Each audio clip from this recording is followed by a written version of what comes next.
입니다. 로마서는 우리 인간이 어떤 상태에 있었는가를 미리 말씀하고 있습니다. 우리 인간은 원래 하나님의 백성이 아니고 죄 가운데서 있었습니다.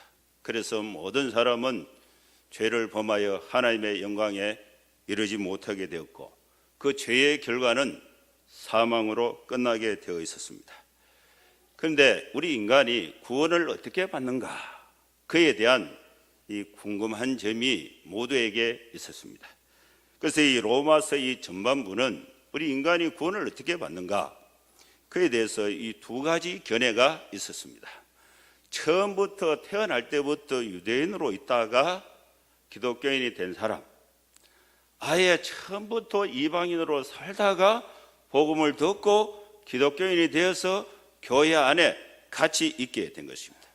그래서 이미 기독권을 갖고 있는 유대인들, 또 이 이방인들, 그것이 한 곳에 있다 보니까 여기서 구원을 받는 구원의 출처는 동일하게 믿었습니다.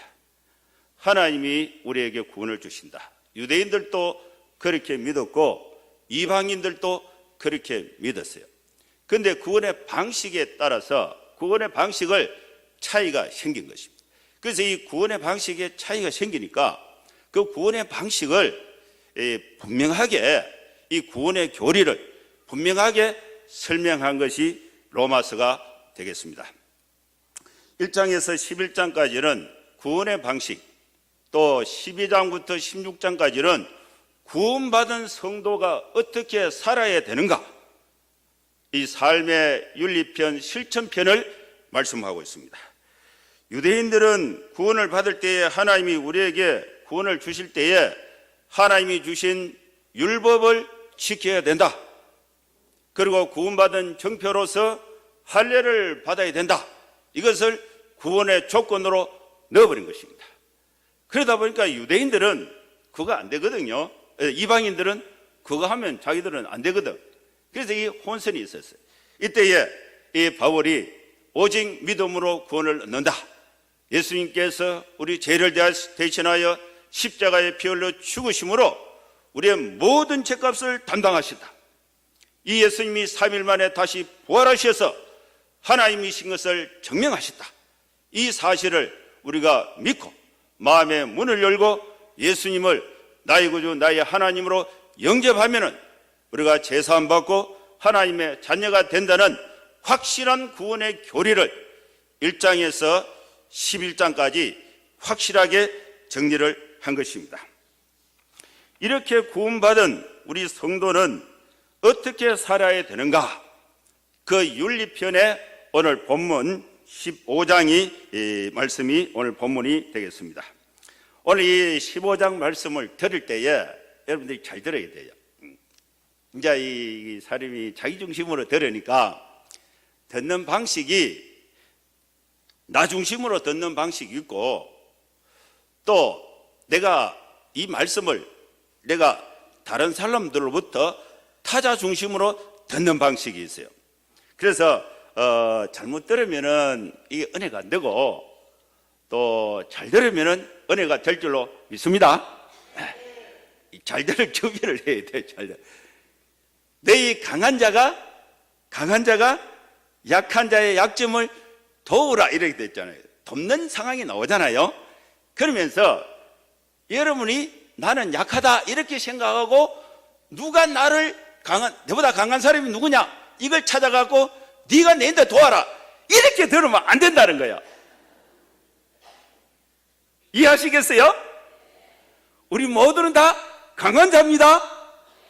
우리가 내보다 약한 사람이 누군가, 내가 이 설교를 듣고 누구를 도울까, 이렇게 생각해야지, 나는 약하니까 내보다 강한 사람이 내 안 도와주나, 이렇게 들으면 안 된다는 거예요. 확실히 이제 그 말씀을 듣는 상황이 이제 이해됐죠? 이거 이해 안 되면요, 설교할 필요 없어요. 여기서부터 이제 설교를 하는 것입니다. 우리가 이 말씀을 듣는 동안에 이 세상의 구조는, 일반적인 구조는 반대입니다. 강한 자가 약한 자를 지배합니다. 힘이 센 사람이 힘이 약한 자를 지배해서 부려먹는 것이 이 세상이에요. 돈이 많은 사람이 돈이 없는 사람을 지배하게 되는 것입니다. 지식이 많은 사람이 그 지식을 이용해서 지식이 없는 사람을 이용해서 자기 이익을 더 채우게 되는 것입니다. 권력이 있는 사람은 그 권력을 이용해서 약자를 이용해서 이권을 챙기는 것이 이 세상의 구조인 것입니다. 인물이 좋은 사람이 못생긴 사람 부려먹는 것이 이 세상의 구조인 것입니다. 기술이 좋은 사람이 기술 없는 사람을 지배하는 것이 이 세상의 구조예요. 그러나 하나님의 말씀은 그 반대인 것입니다.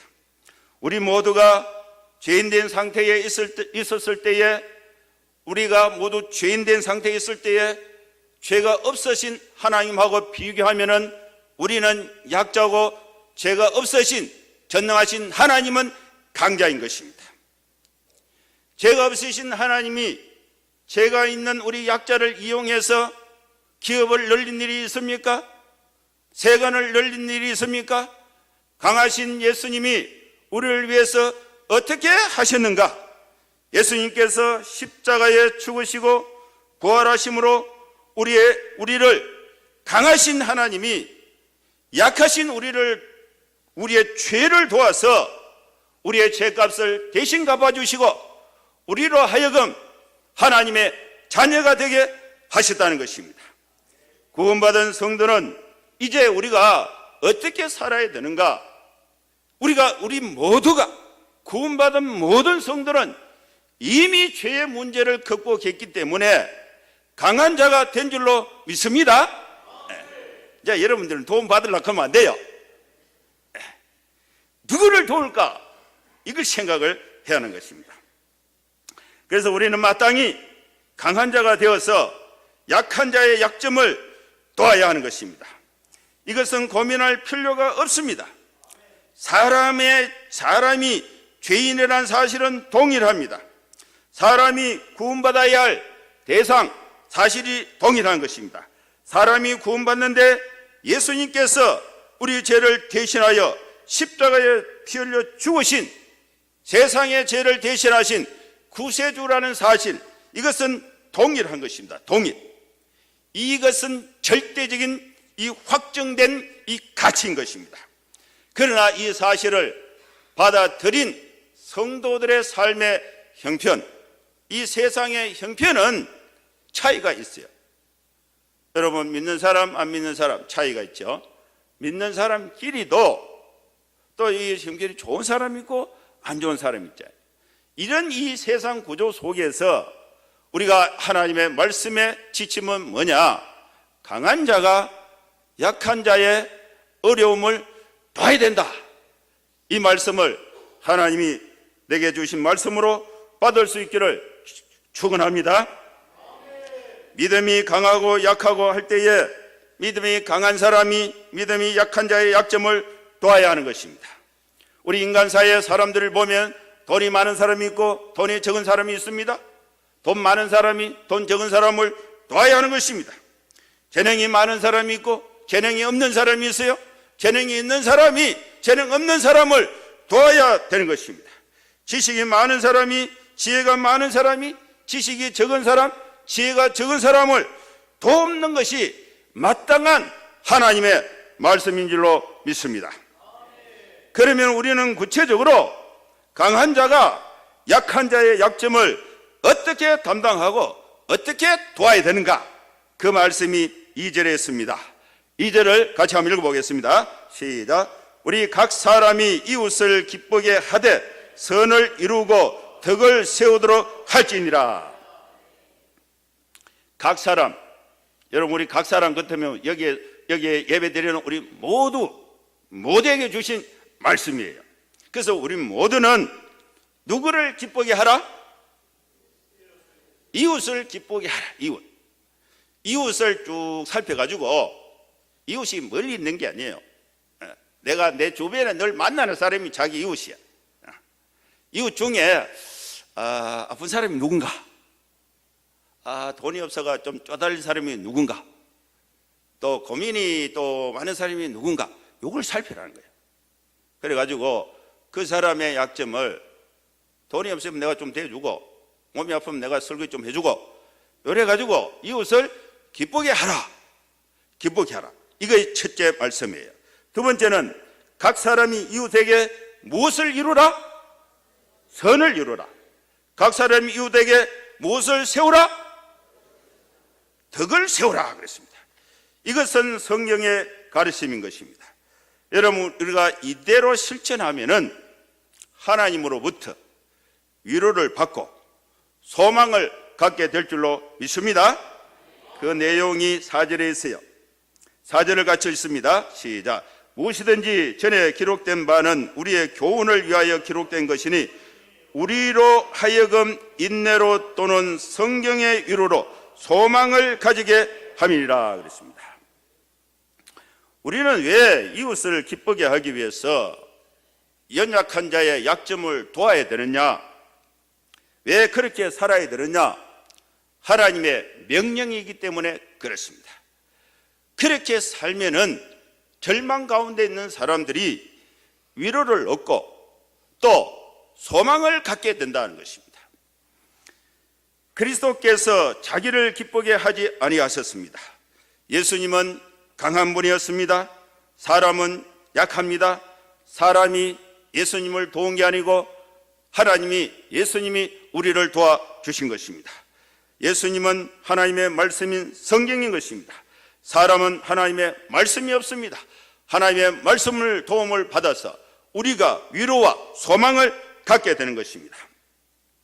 우리에게는 소망과 위로가 없는데 하나님에게는 있습니다.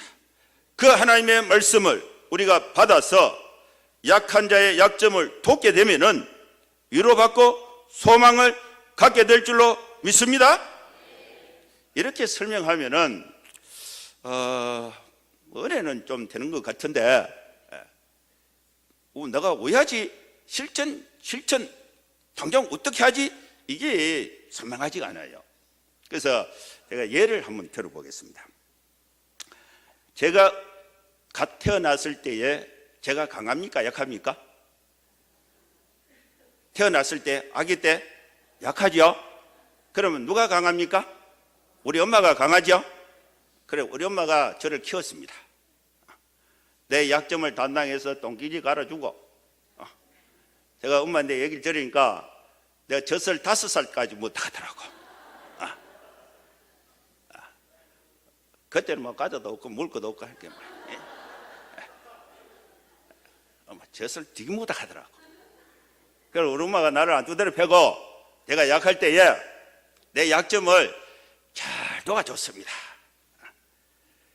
지금은 누가 강합니까? 내가 강합니까? 엄마가 강합니까? 우리 어머니는 83세예요. 그래서 우리 어머니는 요새 호강하고 삽니다. 제가 우리 어머니 약점을 도와줘요. 엄마는 걱정하지 마라. 내가 물 거 다 대주고 놀러 가고 싶나? 말만 해라. 다 채워줄게. 말만 해. 뒷일을 다 걱정해 줄 테니까. 뒷일을 내가 다 책임질 테니까. 놀고 싶으면 놀고 교회 가서 기도하고 싶으면 기도하고 걱정하지 마라. 그래서 한 달에 한 번씩 경주 갑니다. 뭐 소고기 2근 사고 사람 포대기 사고 우리 아버지 이빨이 없으니까 두부 2모 사고 그래가지고 가서 소고기국을 제가 멋지게 끓입니다. 그래가 한 솥 끓여 놓고 다 떨어지거든 또 연락해라. 위로가 있죠? 소망이 있죠? 약점을 담당하니까 내가 어릴 때 엄마가 강할 때 나를 도와주고 내가 강하고 엄마가 약하니까 내가 도와주니까 위로가 있고 소망이 있는 줄로 믿습니다. 네. 여러분 사장 때에 사장이 강합니까? 직원이 강합니까? 사장이 강하죠. 직원들 잘 보살피시기 바랍니다. 그러면 사장이 은퇴할 때에 직원들이 욕 안 하고 박수 한번 쳐주고 기념품 한번 해주고 기분 좋잖아요. 위로가 되잖아요. 이 사이클이 돌아가는 거예요. 여러분, 교회가, 여러분, 이 교회를 우리 교회는 강한 거예요. 강한 거. 여러분, 교회 밖에 있는 어린아이들, 예수 안 믿는 아들, 그 사람들 약하죠? 그럼 우리는 그 사람들을 도와야 되죠? 그 사람들을 전도하기 위해서, 교육하고 양육하기 위해서 교회가 갖고 있는 자원을 갖다 쏟아부어야 되죠? 그럼 우리가 나이 많아지면은 이 교회를 누가 운영합니까? 교회들이 들어와서 운영하잖아요. 그럼 우리는 편안하게 노년에 신앙생활하고 오늘 우리 젊으신 우리 집사님들이 기타 치고 찬양하고 은혜 소리를 해주니까 우리 연세 드신 분들 예배가 은혜가 되잖아요. 80 노인을 불러갖고 기타 치고 하라 그래 보세요. 안 되잖아요. 그래서 여러분, 우리는 약자의 약점을 담당해야 됩니다. 그러면 어느 순간에 내가 약할 때에 내가 도와준 그 사람들이 강하게 되어서 내 약점을 보완해 줄 줄로 믿는 거예요. 이것을 인내함으로써 기다리는 것이 중요한 것입니다. 이 말씀은 예수님께서 죄인의 죄를 담당하시고 예수님이 자기를 기쁘게 하지 아니하셨기 때문에 우리가 소망을 갖게 됐습니다. 우리가 위로를 얻게 된 것입니다. 우리는 마땅히 이 성경의 가르침을 받아서 그렇게 살아야 하는 것입니다. 이 말씀은 구약 성경의 이 예언이 증명을 하고 있습니다. 그리스도께서 자기를 기쁘게 하지 아니하셨다는 것은 이 기쁨 대신 모욕을 받았다는 것입니다. 구약 성경 시편 69편 9절에 이 말씀이 어디에 있냐면 3절에 있어요. 3절. 이 3절의 이 말씀은 바울이 구약 성경을 인용해서 예수님께서 어떻게 자기를 기쁘게 않고 죄인인 우리를 기쁘게 하셨다는 것을 구약 성경을 인용해서 설명하고 있는 것입니다. 구약 성경 시편 69편 9절에 주를 비방하는 비방이 내게 미쳤나이다.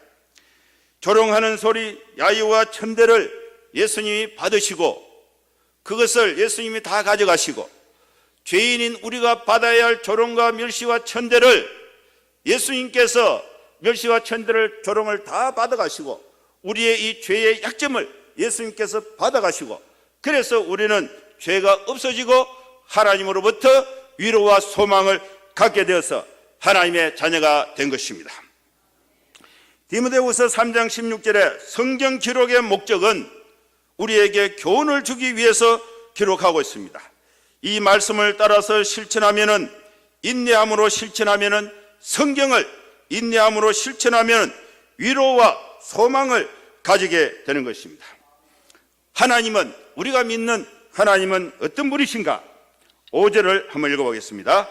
이제 인내와 위로의 하나님이 너희를 그리스도 예수를 본받아 서로 뜻이 같게 하여 주시다. 하나님은 어떤 하나님이십니까? 우리에게 뭘 주십니까?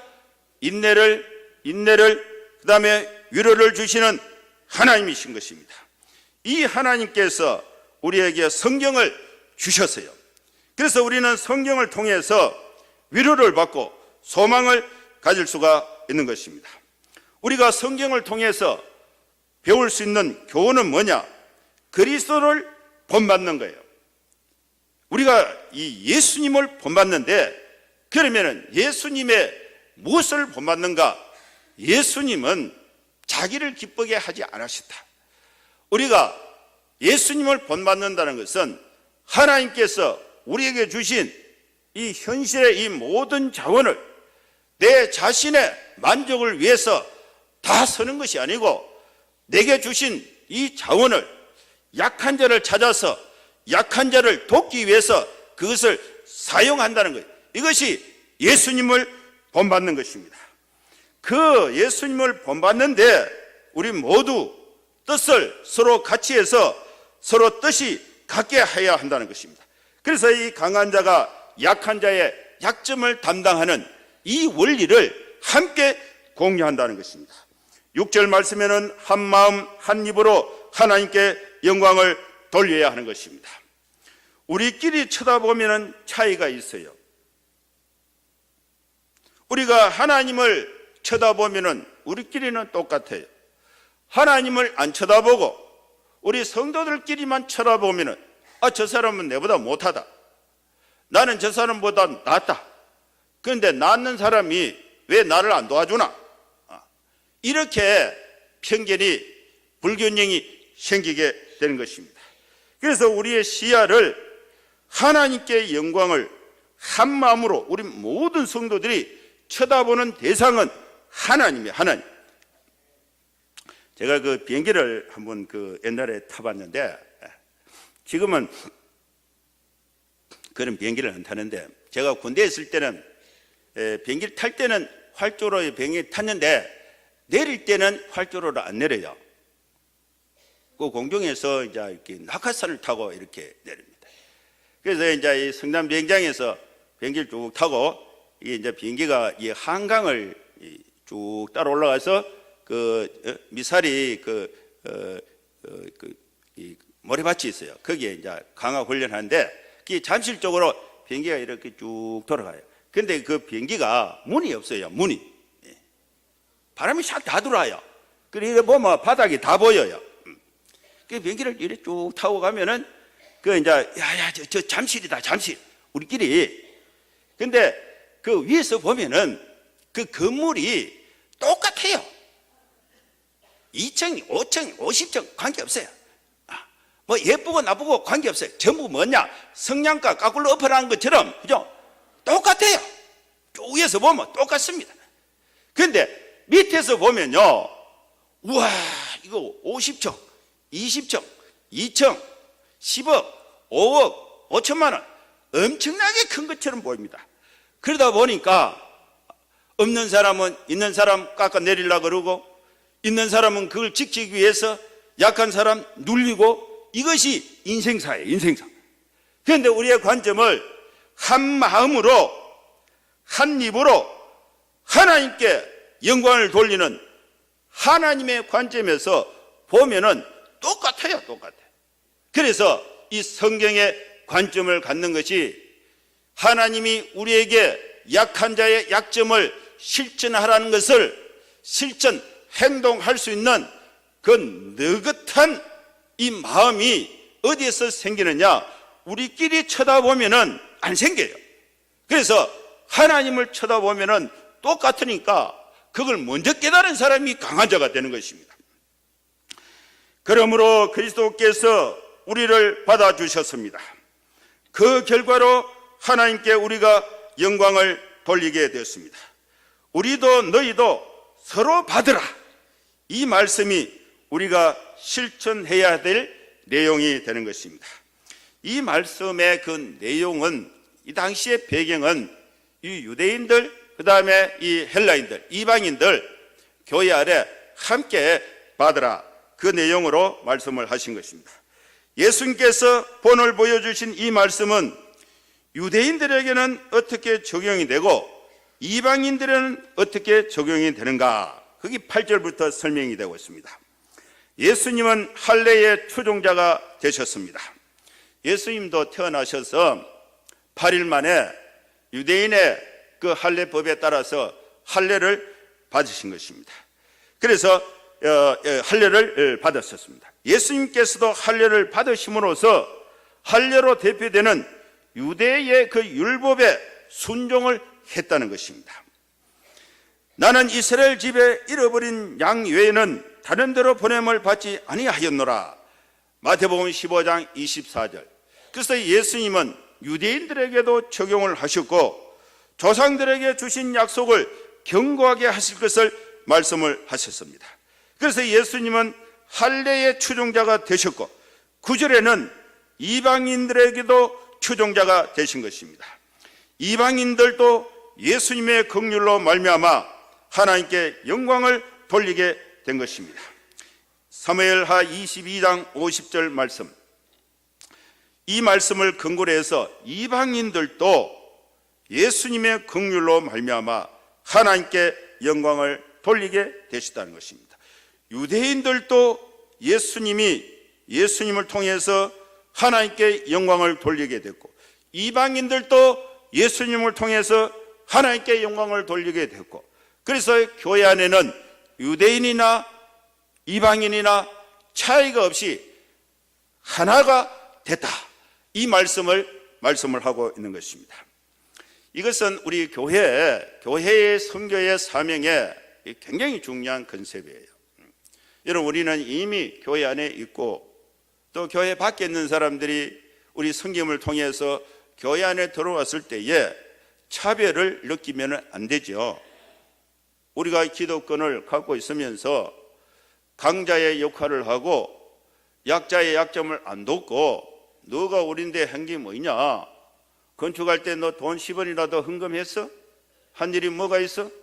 뭐 이런 관점, 말은 그렇게 안 하지만은 알게 모르게 그런 차별이 생기면은 이것은 안 된다는 거예요. 이것은 예수님의 그 본질의 사역, 유대인의 추종자, 이방인의 추종자, 그 관점에서 우리끼리 보면은 해결이 안 된다는 것을 말씀을 하신 것입니다. 시편 18편 49절에 내가 열방 중에서 주께 감사하고 주의 이름을 찬송하리로다. 10절 말씀에 예수님의 그 약점을, 십자가 고난을 통해서 우리의 약점을 담당하시고 이방인들이 감당해야 될 이 죄의 장벽, 인종의 장벽을 예수님께서 대신 다 허무셨다는 것입니다. 그 말씀이 신명기 32장 43절 말씀을 바울이 인용해서 10절에 설명하고 있습니다. 열방들아 주의 백성과 함께 즐거워하라. 열방은 뭡니까? 유대인이 아닌 이방인들이죠. 이방인들이 주의 백성인들 이미 들어와 있는 이 유대인들과 함께 즐거워하라는 것입니다. 삶을 함께 공유하라는 것입니다. 신앙을 함께 공유하는 것입니다. 예수님 안에서 한 형제 자매 된 것을 공유하라고 말씀을 하신 것입니다. 시편 117편 1절 말씀에도 모든 열방들아 주를 찬양하며 모든 백성들아 그를 찬송하라 그랬습니다. 그래서 이 말씀은 이미 강한 교회는 죄 때문에 약한 상태에 있는 이방인들에게 우리 강한 것을 이방인들, 비기독교인들의 그 약점을 기독교인들이 도와서 그 사람들이 교회 안에 와서 함께 하나님께 찬양하고 경배할 수 있도록 하라.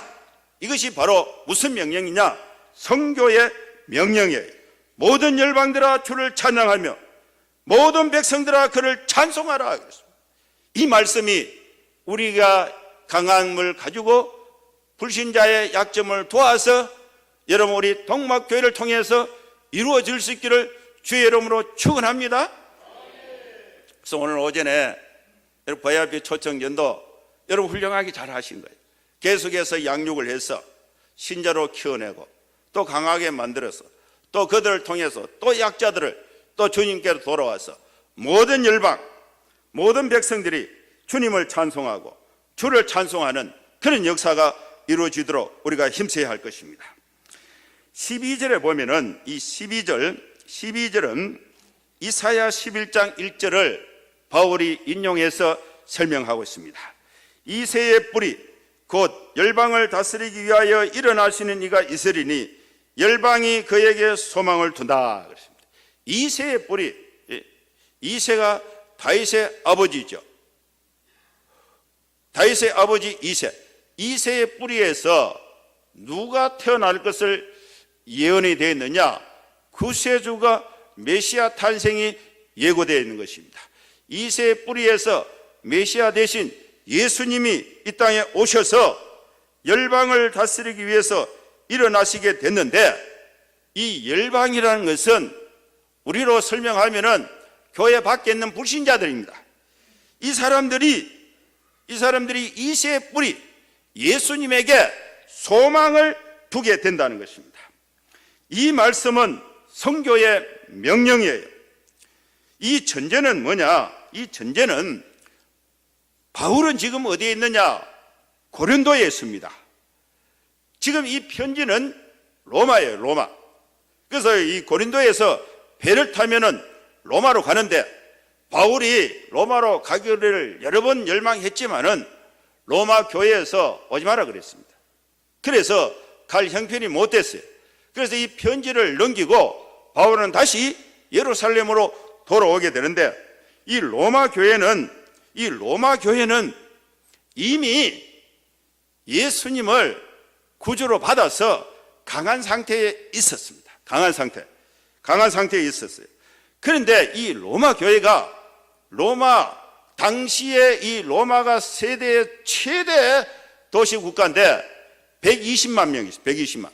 이 안디옥이 60만 명, 알렉산드리아가 60만 명, 에베소가 60만 명. 그래서 메가시티, 세계 각국의 모든 지도자들이 거기에 다 모여 있고 로마의 황제가 명령을 하면은 로마가 건설한 고속도로를 통해서 이 1억 명에게 동시에 로마의 정책을 퍼뜨릴 수 있는 이 정치, 경제, 문화가 집중되어 있는 이 도시에 이 복음이 확산이 되면은 이 로마가 갖고 있는 이 도시와 정치의 이 기능을 통해서 로마 전역에 동시에 확장이 되는데, 복음이 확장되는데 그것을 로마 교회가 이 자기들끼리 안에 이 내부 내형화되어 있어서 이 강력한 로마 사회에 이 복음이 나가지를 못하고 있는 상태에 있는 것입니다. 이런 상태에 이 바울이 이 명령을 하고 있는 것입니다. 이방 세계, 이 로마 교회로 하여금 이 강한 이 복음의 메시지를 가지고 이 교회 안에 소모된 것이 아니고 교회 밖으로 표출될 것을 바울이 강력하게 권면하고 있는 것입니다. 이방 세계가 로마 사회의 이 약점을, 이방 세계가 갖고 있는 이 약점을 누가 담당해야 되느냐? 로마 교회 너희가 담당하라는 것입니다.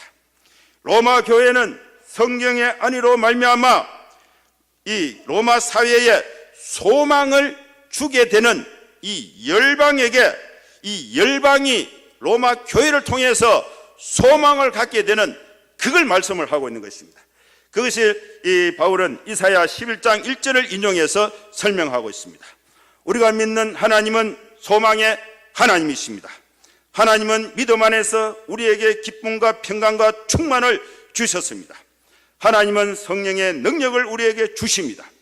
하나님은 성령의 능력으로 소망을 이방 세계에 흘러 넘치도록 하게 하시는 능력의 하나님, 성령의 능력을 우리에게 주신 것입니다. 그래서 우리는 강한 자가 약한 자의 약점을 담당할 수가 있는 것입니다. 예수 믿는 우리하고 예수 믿지 않는 이웃하고 비교하면은 우리가 강합니다. 죄가 없으니까, 죄가 해결됐으니까. 그래서 그들의 약점을 담당하는 것이 뭐냐? 그것이 성교의 명령이에요. 우리 교우들끼리도 정도의 차이가 있습니다. 그래서 힘이 있는 사람은 우리 교우들끼리도 약한 자를 도와야 할 것입니다. 우리는 성경에서 구원을 얻습니다. 성경에서 위로와 소망을 얻습니다. 이것은 성경이 없이 구원이 없고 성경이 없이 위로가 없고 성경이 없이 소망이 없습니다. 이방 세계는 성경도 없고 구원도 없고, 이방 세계는 성경도 없고 위로도 없고, 이방 세계는 성경도 없고 소망도 없습니다. 이들에게 교회가 위로가 되고 소망이 되고 구원의 역사를 교회를 통해서 나타나야 할 것입니다. 이들의 약점을 우리가 담당하면서 선교의 사명을 함께 실천하는 우리 모든 교우들 될 수 있기를 주의 이름으로 축원합니다. 한번 기도하겠습니다.